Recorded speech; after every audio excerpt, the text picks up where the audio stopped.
Hari ni kita akan bincang bab 7. Okay, saya tak akan cakap panjang lebar. Tetapi saya akan cuba pick point-point yang penting supaya kita boleh ingat dan lebih confident untuk menjawab soalan nanti. Okay, yang pertama. Okay, kita perlu mengkelaskan tindak balas cepat dan tindak balas perlahan. Jadi, apakah tindak balas yang cepat? Maksudnya dia ambil masa yang singkat untuk berlaku. Contohnya, tindak balas sel elektrik, nyalaan, pembakaran bunga api, pembakaran gas. Kalau lambat, maksudnya dia ambil masa untuk berlaku. Contohnya perebutan, pengkaratan, fotosintesis, kakisan dan penapisan. Jadi, apa kaitan suatu tindak balas yang cepat dan perlahan terhadap kadar? Kita tengok maksud kadar tindak balas. Kadar tindak balas, definisi dia sebenarnya asal daripada formula. Dia adalah perubahan kuantiti terhadap masa. Yang kuantiti itu sama ada bahan atau hasil suatu tindak balas. Jadi perubahan kuantiti per masa adalah kadar tindak balas.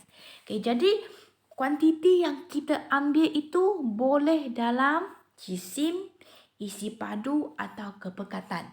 Jika kita guna perubahan jisim, dia akan memberi kesan terhadap unit yang digunakan untuk mencari kadar tindak balas itu.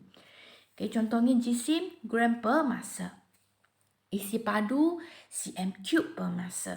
Kepekatan, mol per dm3 per masa.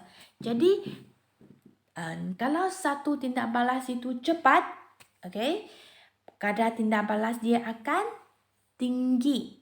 Manakala kalau satu tindak balas itu lambat atau perlahan, maka kadar tindak balas dia akan rendah. Seterusnya kita akan mengenasti beberapa perubahan yang kita boleh perhatikan atau kita boleh ukur untuk kira kadar reaction itu. Yang pertama, pembentukan mendakan. Dia bentuk cepat atau lambat, kita boleh nampak. Jadi itu sebagai suatu benda yang kita boleh kena pastikan perubahan yang berlaku dalam tindak balas. Yang kedua, pengurangan jisim. Dia cepat kurang atau lambat kurang. Yang ketiga, penambahan isi padu. Dia cepat produce gas atau lambat produce gas. So, selain daripada tiga benda ini yang kita boleh perhatikan atau ukur, ada lagi perubahan tekanan. Kalau kita ada alat untuk mengukur tekanan, perubahan kekonduksian elektrik, jika kita ada ammeter, kalau yang melibatkan perubahan nilai pH, kita boleh guna pH meter. Ini tidak ada eksperimen dalam silibus kita, tetapi kita perlu tahu. Sekarang kita sudah masuk bahagian kira-kira. Kita hanya ada 2 jenis sahaja. Yang pertama, kadar tindak balas purata yang kira sahaja. Yang kedua, kadar tindak balas pada masa tertentu. Yang ini kita kena lukis tangent. Kita tengok beberapa jenis kadar tindak balas purata yang ada. Yang pertama, kadar tindak balas purata bagi keseluruhan tindak balas. Yang kedua, pada masa yang pertama. Jadi dia adalah masa yang pertama tolak dengan masa yang kita mula. Pastinya kosong. Dan isi padu, kalau sini dia guna kuantiti isi padu yang terhasil tolak isi padu pada masa yang pertama. Mesti belum ada lagi apa-apa hasil. Jadi dia akan tolak kosong. So kita boleh terus ambil isi padu yang terhasil per masa sama ada saat atau minit yang pertama untuk dapatkan jawapan dia. Kita juga boleh diuji kadar tindak balas purata dari masa ke berapa hingga ke berapa. Jadi kita ambil isi padu akhir tolak isi padu awal, sama juga masa akhir tolak masa awal. Okey. Okey, kemudian untuk kadar tindak balas pada masa tertentu, ini kita akan lukis tangent. Okey. So sini dia ada tunjukkan langkah untuk lukis tangent. Yang pertama kita akan lukis tangent pada lengkung pada masa yang tertentu. Pastikan dia berada di atas garis tangent itu jika kita nak cari kadar tindak balas dia. Maksudnya kita nak cari kadar tindak balas pada T. Jadi titik T itu mesti berada di atas tangent. Itu maksud dia. Kemudian kita akan lukis segitiga. Dan lebih besar saiz segitiga, lebih tepat penghitungan nilai kecerunan. Dan satu lagi yang kita kena ingat, ruangan di kiri kanan yang tak bersentuh dengan graf mesti lebih kurang sama supaya kita boleh dapat satu kadar tindak balas pada masa tertentu yang lebih tepat. Jadi kita akan kira dengan guna cara mencari gradient atau kecerunan.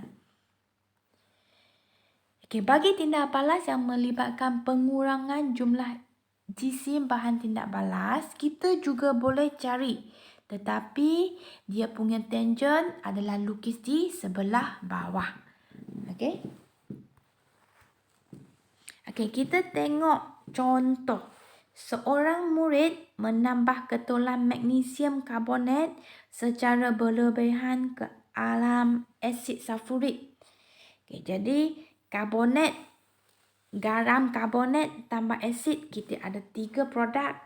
Garam, gas karbon dioksida dan air.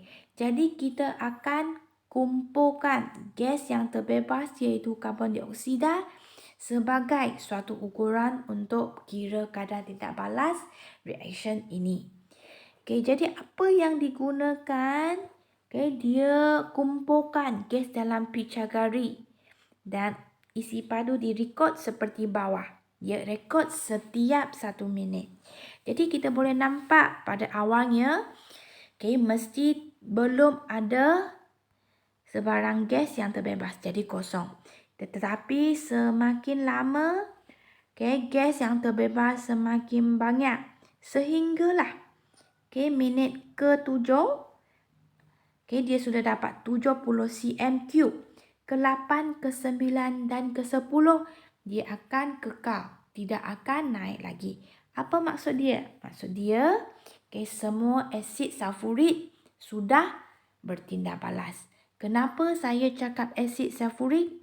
Saya tak cakap magnesium karbonat sebab saya nampak di sini magnesium karbonat secara berlebihan.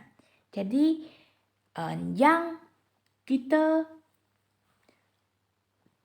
guna untuk mengesankan satu tindak balas itu sudah habis tindak balas adalah asid sulfurik. Jadi soalan dia berdasarkan jadual plot graf isi padu melawan masa. Jadi inilah graf dia. Ini adalah isi padu. Ini adalah isi padu. Ini adalah masa. Jadi kita boleh nampak semakin bertambah masa, isi padu gas yang terbebas semakin banyak. Sehinggalah suatu masa yang tertentu dia akan kekal sebab di sini semua asid sulfurik telah bertindak balas. Kita tengok soalan kedua. Hitungkan kadar tindak balas purata.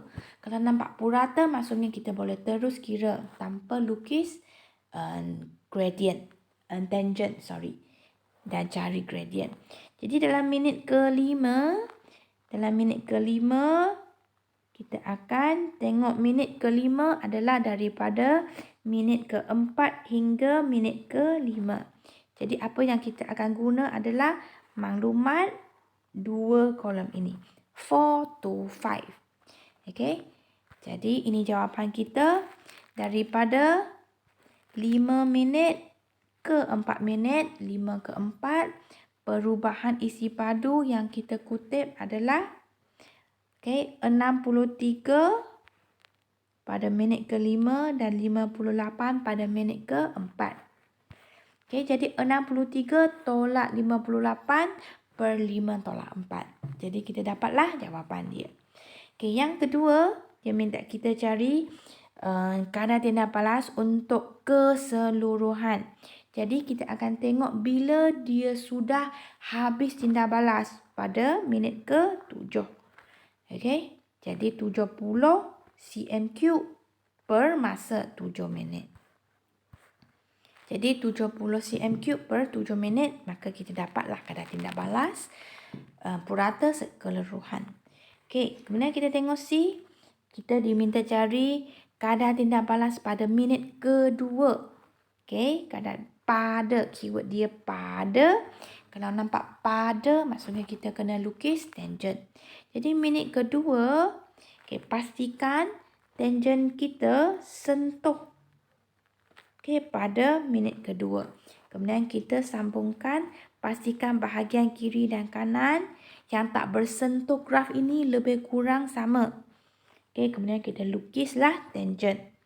Dan kita akan kira kecerunan, kita dapatlah jawapan. Seterusnya kita akan tengok eksperimen. Eksperimen untuk mengkaji faktor-faktor yang mempengaruhi kadar tindak balas. Kita ada 4 saiz, kehadiran makin dan kepekatan.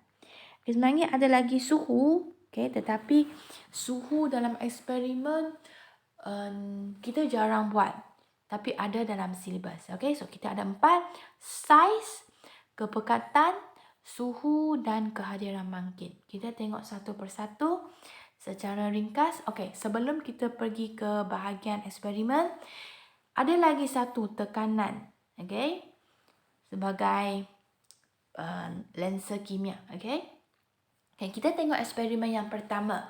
Faktor yang mempengaruhi kadar tindak balas adalah saiz bahan tindak balas.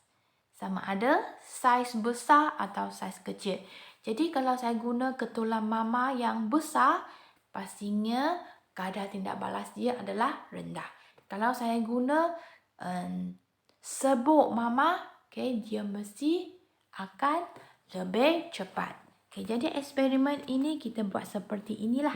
Satu set kita guna ketulan yang besar, satu set kita guna ketulan yang kecil ataupun sebut. Kemudian kita tindak balaskan garam karbonat ini dengan asid.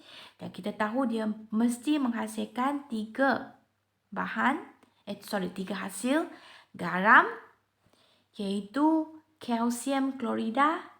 Kemudian dia akan menghasilkan gas karbon dioksida dan air. Jadi kita akan kumpulkan gas karbon dioksida apabila gas yang terhasil itu akan mengambil tempat dalam buret ini. Bila dia mengambil tempat dalam buret ini, maka paras air akan semakin menurun.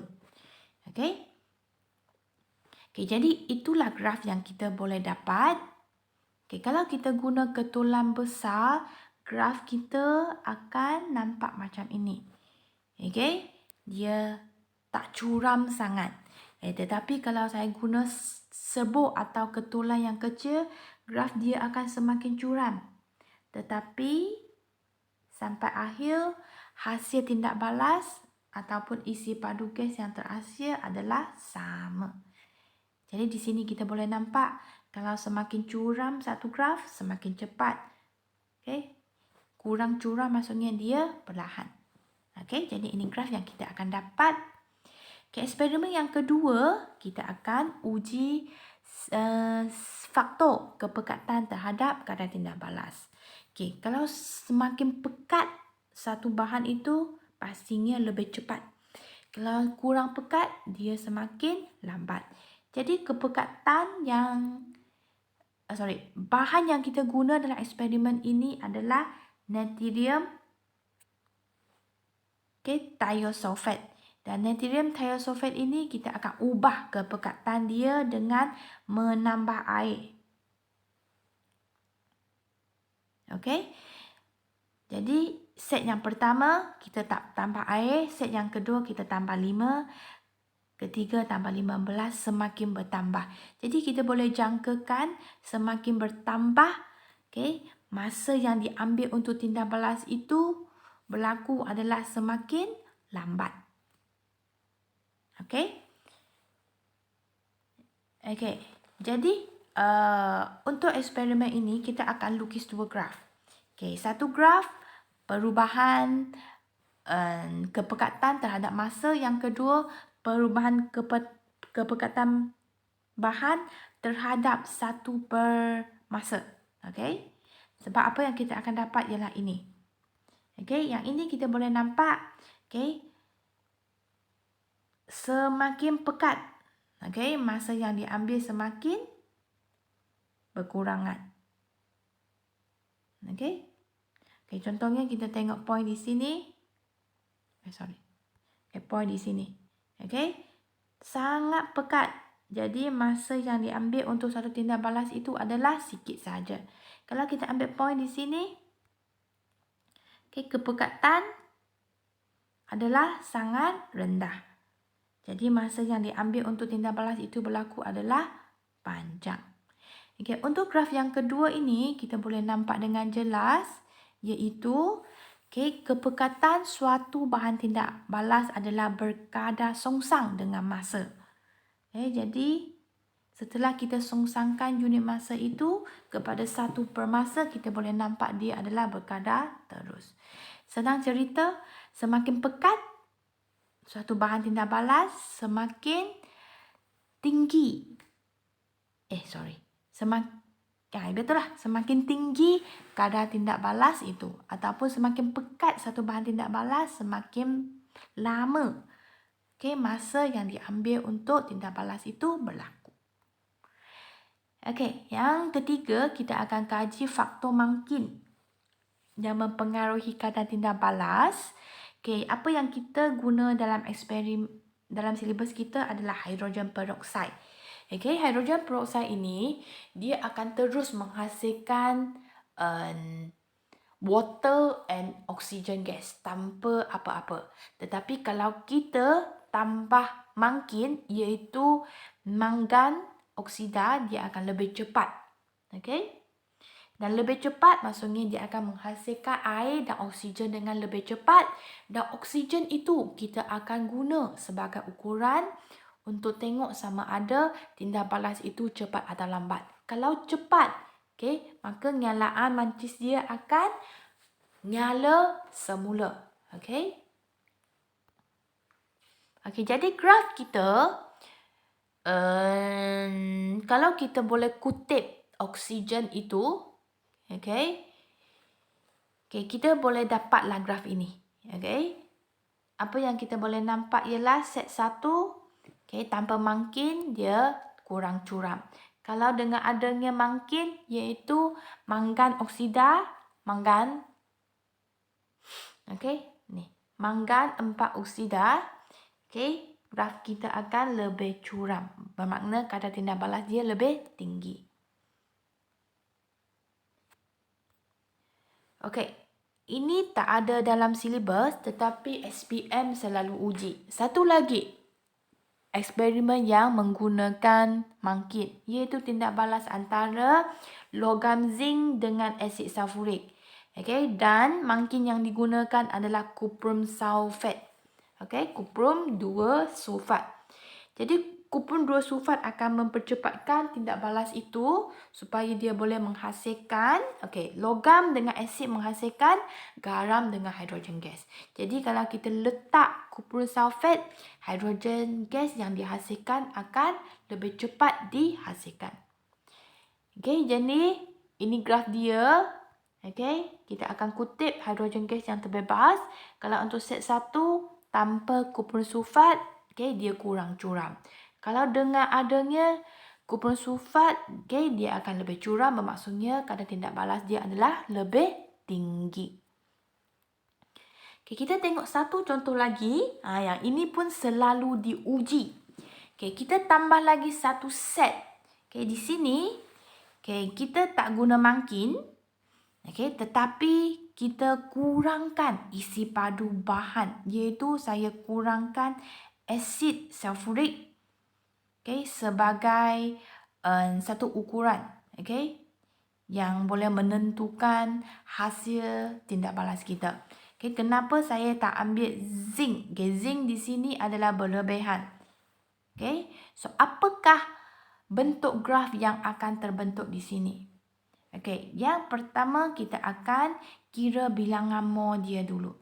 Okey, bilangan mol dengan guna 50 cm3 asid sulfurik adalah 1/50/1000. Kita dapat 0.05 mol. Tetapi kalau saya kurangkan isi padu asid sulfurik, bilangan mol dia akan kurang. Okey, di sini kita boleh nampak dia kurang separuh. Jadi apabila bilangan mol berkurang, dia akan memberi kesan terhadap hasil yang terbentuk. Okey, jadi apakah bentuk graf yang akan kita nampak di sini?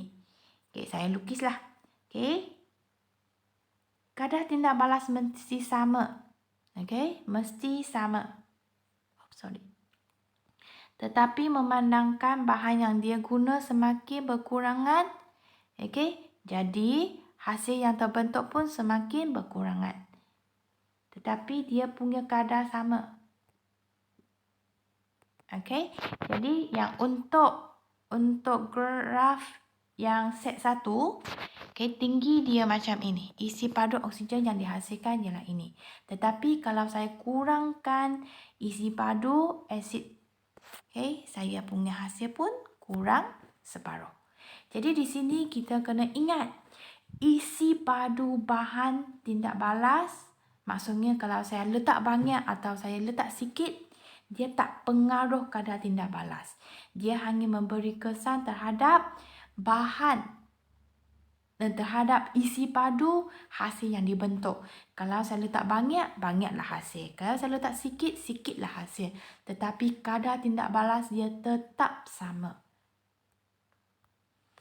Okey, yang seterusnya kita akan menjelaskan beberapa aplikasi faktor yang mempengaruhi kadar tindak balas. Yang contoh, saiz ubat. Okey, tablet antacid, okey, kita guna untuk merawat gastrit ya. Tapi doktor dia selalu advise pesakit untuk mengunyah. Kenapa kita kena mengunyah? Okay, bila kita mengunyah, kita akan mengecilkan saiz ubat itu. Jadi lebih cepat kita boleh terima luas permukaan yang terdedah dan boleh meningkat kadar tindak balas ataupun kesan ubat itu terhadap perut kita supaya dia boleh menetralkan asid dalam perut kita. Okay, yang kedua, memasakkan makanan. Okay, contohnya kentang. Kalau kita potong kecil, dia lebih cepat masak. Okay, faktor kepekatan pula, contohnya asid. Okay, kesan hujan asid pada tempat-tempat, contohnya bangunan dan diperbuat daripada besi akan nampak lebih cepat. Jadi kita sebenarnya kalau boleh cuba elakkan bangunan diperbuat daripada besi. Sebab kalau hujan asid, dia akan cepat hakis, cepat karat dan cepat kakis. Kemudian pembakaran petrol. Dalam pembakaran petrol, sebenarnya kita akan ada satu mampatan dalam kita punya enjin. Sebab kalau kita mampat, dia akan meningkatkan kepekatan wap petrol dan menyebabkan pembakaran petrol berlaku dengan cepat sehingga dia meletup. Kemudian mangkin, contohnya kereta moden dipasang dengan pengubah mangkin seperti dalam foto. Di sini gas exhaust dari enjin kereta mengandungi bahan pencemar. Jadi macam mana pengubah bermangkin ini menukarkan bahan pencemar kepada bahan yang selamat. Jadi dia guna platinum. Jadi platinum ini dia akan ubahkan bahan yang pencemar ini kepada bahan-bahan yang lebih selamat. Contohnya dia tukarkan karbon monoksida tukar kepada karbon dioksida. Dia tukarkan nitrogen oksida tukar kepada nitrogen gas yang selamat. Okey, dan yang lain-lain kamu boleh bacalah sendiri. Okey, sekarang kita akan masuk kepada bahagian yang terakhir iaitu teori pelanggaran. Okey, kita kena menghuraikan teori pelanggaran dan menjelaskan contoh tenaga pengaktifan. Okey, jadi di sini apabila kita terangkan faktor faktor saiz bahan tindak balas terhadap kadar tindak balas, inilah poin-poin kita. Apabila luas permukaan bertambah, okay, maka luas permukaan yang terdedah kepada pelanggaran bertambah, frekuensi pelanggaran antara zarah bertambah, frekuensi pelanggaran berkesan antara zarah-zarah bertambah, jadi kadar tindak balas bertambah. So yang 13, frekuensi pelanggaran antara zarah-zarah, frekuensi pelanggaran berkesan antara zarah-zarah, kadar tindak balas. Okay, ini adalah sama untuk penerangan kepekatan, penerangan suhu dan kehadiran makin.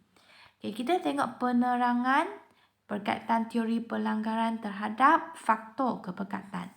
Apabila kepekatan bahan tindak balas bertambah, okay, bilangan zat per unit isi padu bertambah. And the rest adalah sama dengan isi padu tadi. Okay, untuk kesan suhu, apa perubahan dia? Tenaga kinetik zarah bertambah. And the rest okay, sama dengan tadi. Sorry. The rest sama, tetapi dia ada tenaga kinetik bertambah. Apabila tenaga kinetik bertambah, lebih banyak zarah bertenaga untuk mengatasi tenaga pengaktifan. Jadi dia ada tenaga kinetik dan tenaga pengaktifan. And the rest okay, boleh guna. Sini dia tak tulis teori pelanggaran antara zarah-zarah. Nak tulis lebih baik. Okay, kemudian untuk makin, okay, kita akan guna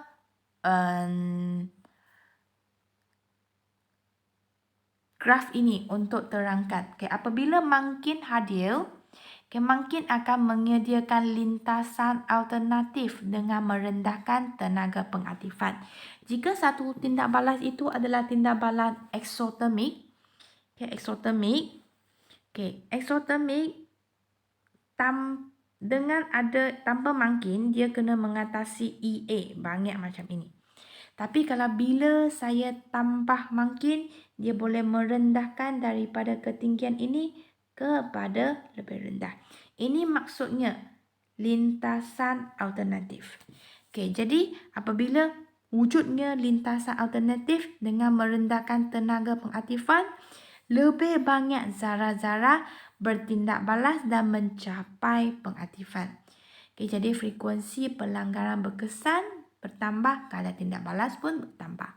Okey, kalau satu tindak balas itu endotermik, asal dia kena mengatasi tenaga pengaktifan sebanyak ini. Tetapi kalau saya tambah makin, dia boleh kurangkan dari sini ke sini saja. Jadi inilah lintasan alternatif setelah kita tambah makin. Okey, ini adalah tindak balas tentang tekanan. Okey, apabila tekanan bertambah, bilangan zarah gas per unit isi padu bertambah. Okey, dia lebih kurang sama dengan kepekatan. Okey, penerangan kepekatan sama dengan tekanan. Okey, jadi itu sahaja. Okey, terima kasih.